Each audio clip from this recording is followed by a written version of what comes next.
तैयार हो बच्चों? जय माता दी। हम लोग सिंपल सा मैथ का क्वेश्चन देंगे जो कि एलसीएम एंड एचसीएफ का है, वो प्रीवियस ईयर क्वेश्चन है। हम लोग उसको बेसिक कंसेप्ट से समझेंगे, लेकिन प्रैक्टिस आप लोग को अच्छे से करना है, तन मन से करना है। मोर प्रैक्टिस परफेक्ट बनाएगा आपको। देखिए सिंपल सा क्वेश्चन है कि 3 संख्याओं का अनुपात 1:2:5 है और उनका लघुत्तम सामर्थ्य यानी एलसीएम दिया गया है 1600 है। तो संख्याओं का महत्तम सामर्थ्य यानी एचसीएफ क्या होगा? तो हम ये आपको बता चुके हैं कि जब भी कोई चीज़ को कॉमन निकालते हैं, संख्याएं से अगर कॉमन निकालेंगे, सब में कॉमन निकालेंगे, प्रत्येक संख्या में अगर कुछ कॉमन निकलेगा वही तो एचसीएफ होता है। जो सब में कॉमन हो तो वही एचसीएफ होता है। जब एचसीएफ बाहर निकालिए तो उसका रेशियो लिख सकते हैं। तो क्वेश्चन में है 1:3:5 के अनुपात में संख्याएं हैं, यानी एचसीएफ को बाहर निकाल लिया गया। तो हम यहाँ मान सकते हैं कि एचसीएफ एक्स है, तो संख्याएं यहाँ क्या हो जाएगी? संख्याएं अगर हम बोलें तो संख्याएं एचसीएफ से गुना हो जाएगी। संख्याएं एचसीएफ, अगर एचसीएफ दिया गया है और अनुपात में संख्याएं दी गई है, तो अगर संख्याएं पूछेगा तो डायरेक्ट एचसीएफ से संख्या को अनुपात में गुणा करेंगे तो हमको संख्या मिल जाएगी। तो एचसीएफ एक्स मान लिए, अनुपात 1:2:5 है, तो संख्याएं क्या होगी? तो एक्स गुने 1 किए तो एक्स हो जाएगा, एक्स गुने 2 किए तो 2x हो जाएगा, एंड एक्स गुने 5 किए तो 5x हो जाएगा। सो सिंपल सा बात। अब अगर बोला जाए कि इसका एलसीएम क्या होगी, क्वेश्चन में दिया गया कि उनका लघुत्तम सामर्थ्य 1600 है, तो x 2x 5x का एलसीएम क्या होगा? एक संख्या x है, एक संख्या 2x है, एक संख्या 5x है। अब इसका एलसीएम निकालने के लिए बोला गया, तो एलसीएम निकालने का तरीका हम जानते हैं कि भाग लगाते हैं, है ना। कम से कम 2 में भाग लगाना चाहिए, बाकी जितना में लग जाए भाग अच्छी बात है। तो हम देख रहे हैं किसको कुछ नहीं, लेकिन x तो सब में दिख रहा है कॉमन, तो x से भाग लगा देते हैं। तो x से 1 बार में लगा है, x 2 बार में लगा, x 5 बार में लगा। अब बोलिए कुछ में लगेगा भाग? 1 है, 2 है, 5 है, इसमें कुछ तो कॉमन है नहीं, तो अब इसमें भाग लगेगा ही नहीं। तो इसका एलसीएम निकालने का मतलब दी गई सबको क्या करेंगे? मल्टीप्लाई कर लेंगे, यानी गुना करेंगे। तो x गुने 1 गुने 2 गुने 5, तो क्या हो गया? 5 दूनी 10, 10 से कम 10, 10 गुने x 10x। तो एलसीएम इसके हिसाब से आ गया 10x। अगर एलसीएम पूछा जाए तो हम लोग निकाले 10x, निकाले कि नहीं निकाले? लेकिन अकॉर्डिंग टू क्वेश्चन अगर हम देखें तो यही 10x का मान क्या दिया हुआ है? 1600, क्योंकि तीनों संख्या उनका बोल रहा है कि लघुत्तम सामर्थ्य यानी एलसीएम 1600 है। तो अकॉर्डिंग टू क्वेश्चन 1600 दिया गया, लेकिन हम लोग जो माने हैं उसके हिसाब से एलसीएम 10x आया। तो 10x बराबर 1600, तो यहाँ से x बराबर क्या लिख सकते हैं? 1600 बटे 10 करेंगे तो 10 से 1 0 कैंसिल हो जाएगा, तो x का मान क्या आ गया? 160।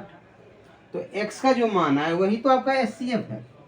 x जो माने हो तो एचसीएफ को ही माने, तो एचसीएफ आपका 160 आ गया। क्यों?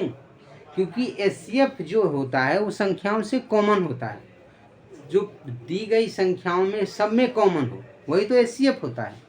तो यहाँ x जो है इस सब का क्या है? कॉमन है।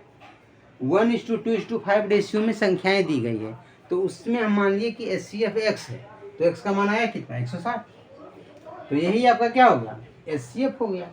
अगर पूछता कि संख्याएं क्या होगी, तो x में गुना कर लेते 160 होता, 320 होता, 16×5 = 80 यानी 800 होता। सिंपल सा बात है। अगर आपसे पूछा गया सिर्फ क्या कि एचसीएफ क्या है, तो जो कॉमन है इसमें यानी x का जो मान हम लोग माने वही x क्या होगा? इसका एचसीएफ यानी महत्तम सामर्थ्य। तो आप लोग समझ गए होंगे। हम लोग देखते हैं नेक्स्ट क्वेश्चन।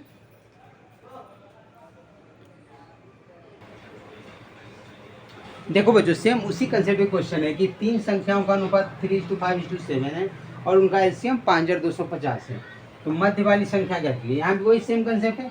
यहाँ एचसीएफ नहीं पूछ रहा है, यहाँ पूछ रहा है कि मध्य वाली संख्या क्या थी। वही कंसेप्ट लगाएंगे कि मान लिया कि संख्याएं क्या है, संख्याएं यदि बोला जाए तो हम लोग एचसीएफ यानी x मानते हैं। उसी तरीके से यहाँ कुछ एचसीएफ हम मान लेते हैं क्या कि माँ की एचसीएफ क्या है? माँ एचसीएफ कुछ भी कोफिशिएंट आप मान सकते हैं। यहाँ इन्हें कि XYZ कुछ भी ले सकते हैं।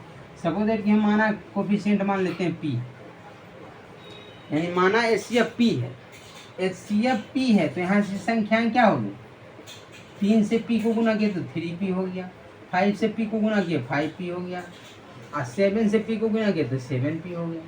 अब इसका एलसीएम बोला जाए तो इसमें भी P कॉमन आ जाएगा, बाकी 3 गुने 5 गुने 7 यानी 5 या 15, 15 गुने 7 105, यानी 105 P से अगर भागा देंगे सब में तो P कॉमन आएगा, तो P गुने 3 गुने 5 गुने 7, यानी एलसीएम जो इसका हो गया P × 3 × 5 × 7, यानी कितना?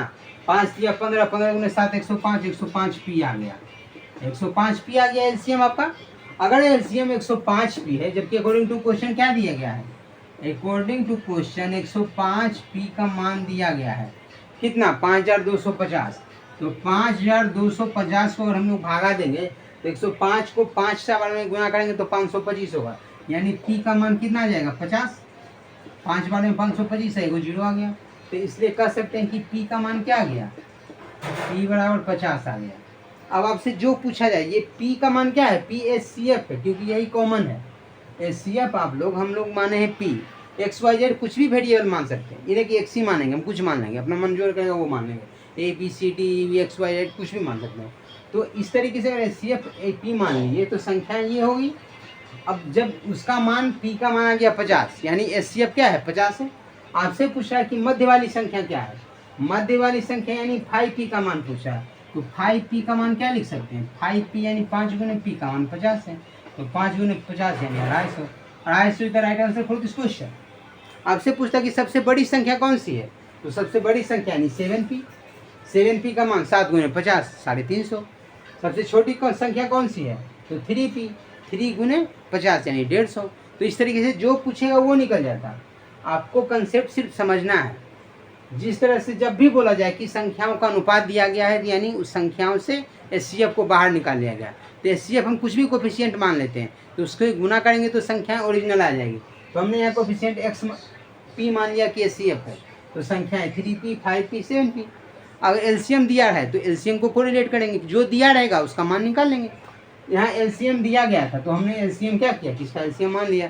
तो एलसीएम निकालने के लिए इस सबका एलसीएम निकालेंगे, जिसमें कॉमन p है, p से भाग लगाएंगे, तो LCM 3p into 3 into 5 into 7 यानी 105p आ गया, एलसीएम आ गया। अकॉर्डिंग टू क्वेश्चन एलसीएम दिया गया था 5250, तो 105p का मान 5250, तो p का मान 50 आ गया। जब p का मान पता चल गया तो आपको जो संख्या पूछेगी 3p 5p 7p उसका निकाल सकते हैं। तो इस तरीके से सिंपल में हम लोग समझ गए। फिर हम लोग नेक्स्ट कंसेप्ट के साथ नेक्स्ट वीडियो मिलते हैं, तब तक के लिए थैंक यू सो मच।